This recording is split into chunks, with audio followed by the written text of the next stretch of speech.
March 17, 2025. From 1942 to 1945, the Code Talkers were key to every major operation of the Marine Corps in the Pacific Theater. The Code Talkers were indigenous Americans who used codes based in their native languages to transmit messages that the Axis powers never cracked. The Army recognized the ability of tribal members to send coded language in World War I and realized the codes could not be easily interpreted, in part because many indigenous languages had never been written down. The Army expanded the use of Code Talkers in World War II, using members of 34 different tribes in the program. Indigenous Americans always enlisted in the military in higher proportions than any other demographic group. In World War II, more than a third of able-bodied indigenous men between 19 and 50 joined the service. And the participation of the Code Talkers was key to the invasion of Iwo Jima, for example, when they sent more than 800 messages without error. Were it not for the Navajos, Major Howard Connor said, the Marines would never have taken Iwo Jima. Today, Aaron Alberti of Axios reported that at least 10 articles about the Code Talkers have disappeared from U.S. military websites. Broken URLs are now labeled DEI, an abbreviation for diversity, equity, and inclusion. Axios found that web pages associated with the Department of Defense have also put DEI labels on now missing pages that honored prominent Black veterans. Similarly missing is information about women who served in the military, including the Women Air Force Service Pilots, or WASPs, of World War II. A profile of Army Major General Charles Rogers, who received the Medal of Honor for his service in Vietnam, was similarly changed, but the Defense Department replaced the missing page and removed DEI from the URL today after a public outcry. 2 days ago, media outlets noted that the Arlington National Cemetery website had deleted content about Black, female, and Hispanic veterans. The erasure of Indigenous, Black, Hispanic, and female veterans from our military history is an attempt to elevate white men as the sole actors in our history.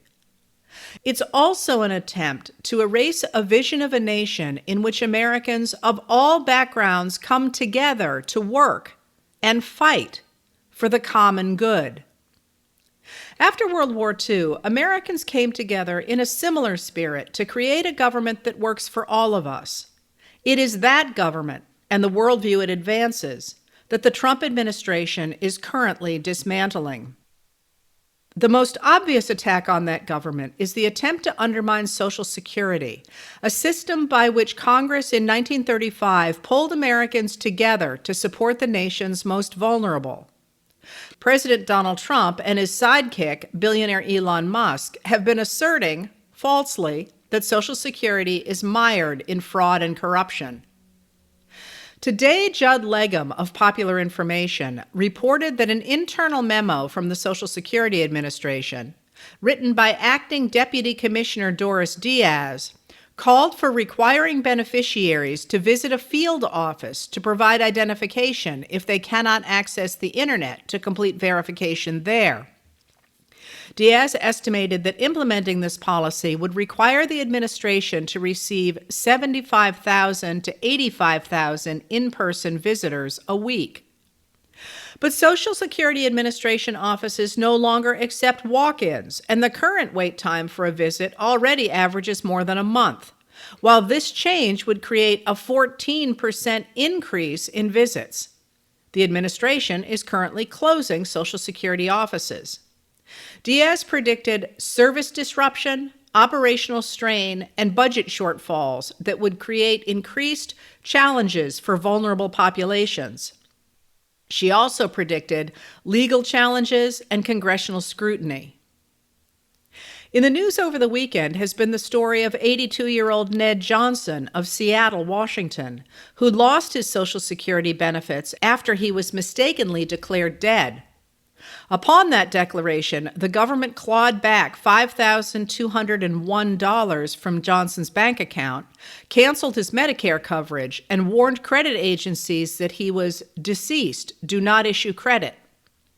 While Musk's Department of Government Efficiency said the error had zero connection to its work, it is at least an unfortunate coincidence that Musk has repeatedly insisted that dead people are collecting benefits. Various recent reports show the cost of the destruction of the government that worked for everyone. Kate Nibbs of Wired reported today that cuts at the United States Department of Agriculture, or USDA, have decimated the teams that inspect plant and food imports, creating risks from invasive pests and leaving food to rot as it waits for inspection. Today, Sharon Lafreniere, Minho Kim, and Julie Tate of the New York Times reported that cuts to the top-secret National Nuclear Security Administration have meant the loss of critical employees, from scientists and engineers through accountants and lawyers, at the agency that manages the nation's 3,748 nuclear bombs and warheads.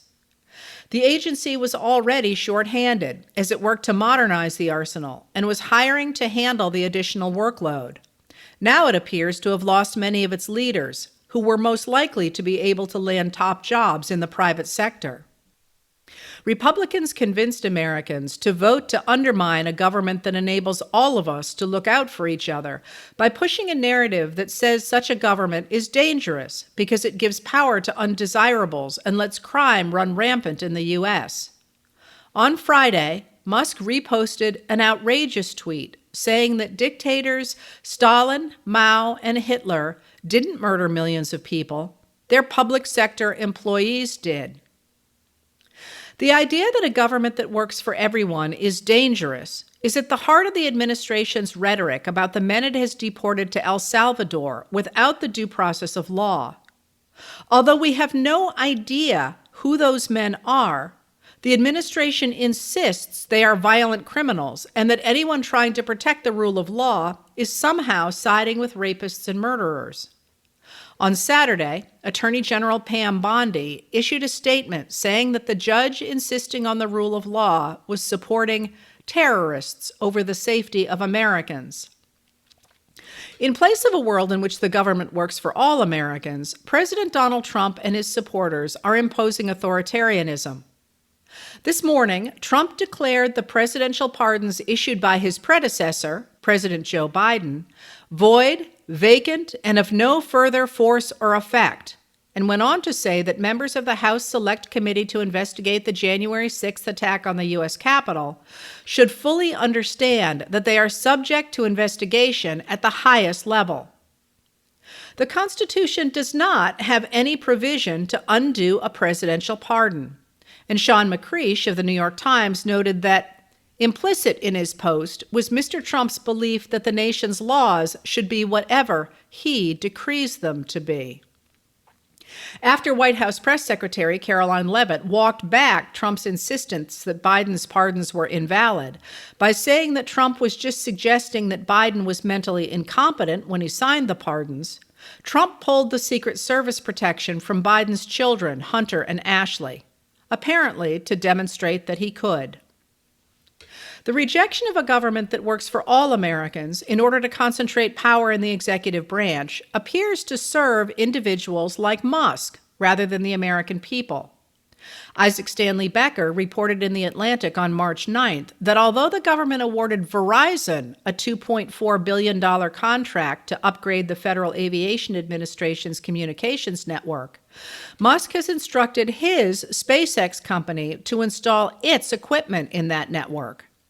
Those installations seem designed to make the U.S. air traffic control system dependent on SpaceX, whose equipment, Stanley Becker notes, has not gone through strict U.S. government security and risk management review. When Evan Feinman, who directed the $42.5 billion rural broadband program, left his position on Friday, he wrote an email to his former colleagues warning that there would be pressure to turn to SpaceX's Starlink for internet connection in rural areas. Stranding all or part of rural America with worse internet so that we can make the world's richest man even richer is yet another in a long line of betrayals by Washington, he wrote. Cuts to the traditional U.S. government also appear to serve Russia. Over the weekend, the administration killed the Voice of America media system that has spread independent democratic journalism across the world for 83 years. About 360 million people listened to its broadcasts. The system was a thorn in the side first of the Soviet Union and now of Russia and China. Now it is silent, signaling the end of U.S. soft power that spread democratic values. The world's autocrats are doing somersaults, the Washington Post's Dana Milbank wrote. And maybe those two things go hand in hand. Maggie Haberman, Kate Conger, Eileen Sullivan, and Ryan Mack of the New York Times reported today that Starlink has been installed across the White House campus. Officials say that Musk has donated the service, although because of security concerns, individuals typically cannot simply give technology to the government. Waldo Jackwith, who worked for the White House Office of Science and Technology Policy under President Barack Obama, and who specializes in best practices for government procurement of custom software, posted on social media, "I'm the guy who used to oversee the federal government's agency IT telecommunications contracts. This is extremely bad. There is absolutely no need for this.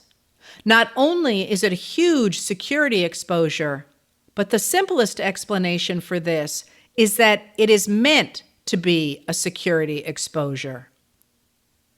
The test of whether Americans will accept the destruction of a government that works for the common good and its replacement with one that works for the president and his cronies might well come from the need to address disasters like the storm system that hit the Deep South and the plains over the weekend. At least 40 people died, including 4 in Oklahoma, 3 in Arkansas, 6 in Mississippi, 3 in Alabama, 8 in Kansas, 4 in Texas, and at least 12 in Missouri. High winds, tornadoes, and fires did extraordinary damage across the region. The destruction caused by a hurricane that flattened Galveston, Texas in 1900 was a key factor in developing the modern idea of a nonpartisan government that could efficiently provide relief after a disaster and help in the process of rebuilding. As Alex Fitzpatrick of Axios reported last week, Trump has suggested fundamentally overhauling or reforming the Federal Emergency Management Agency, or FEMA, or even getting rid of it entirely, turning emergency relief over to the states. A new analysis by the Carnegie Disaster Dollar Database shows that Republican-dominated states receive a lot of that assistance. Sarah Labowitz, who led the study, told Fitzpatrick, "Up to now, when there is a disaster, the government responds. They clean up the debris, they rebuild the schools, they run shelters, they clean the drinking water. All of that is supported by a federal disaster relief ecosystem that spreads the risk around the country, spreads the costs around the country. And if we stop spreading the costs around the country, then it's going to fall on states, and it's going to fall on states really unevenly."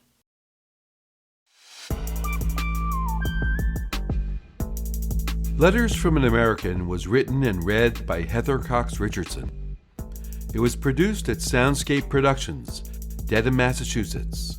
Recorded with music composed by Michael Moss.